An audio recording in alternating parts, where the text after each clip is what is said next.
السلام علیکم سامعین، 30 ذی القعدہ کی تاریخ شروع ہو چکی ہے، 17 مئی ہے۔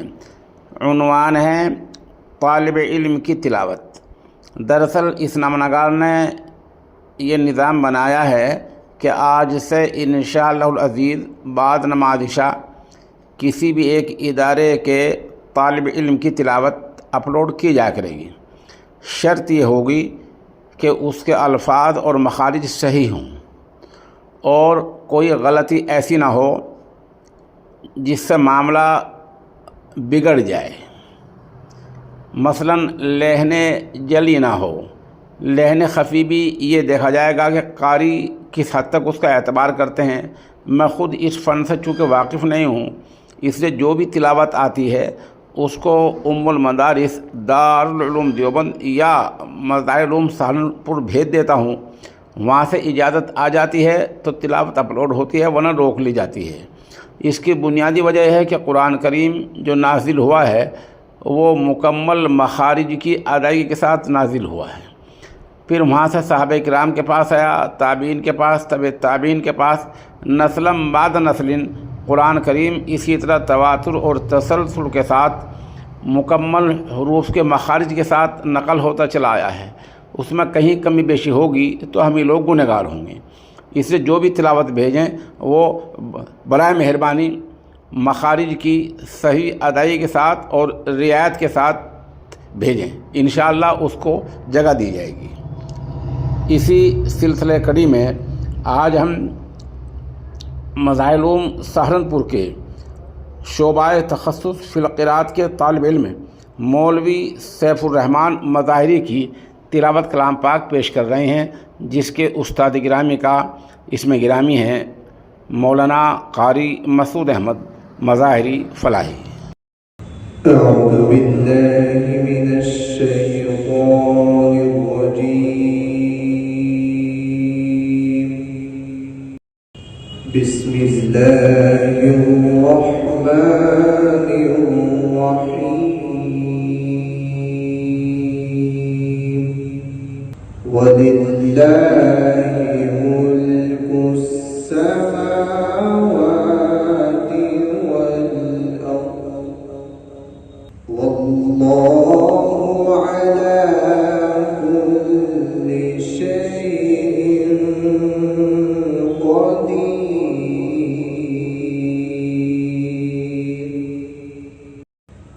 يَذْكُرُونَ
سبحانك فقنا عذاب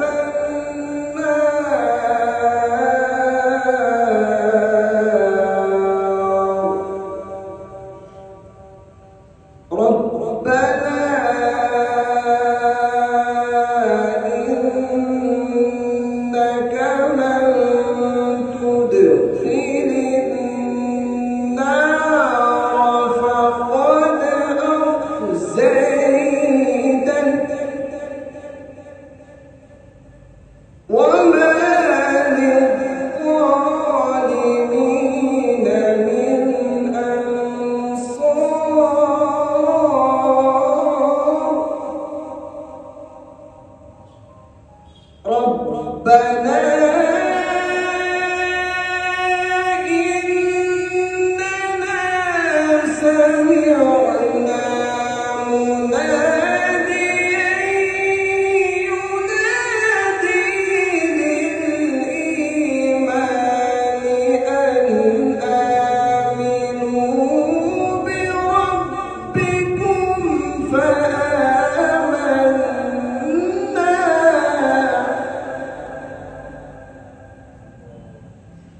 ربنا فاغفر لنا ذنوبنا وكفر عنا سيئاتنا وتوفنا مع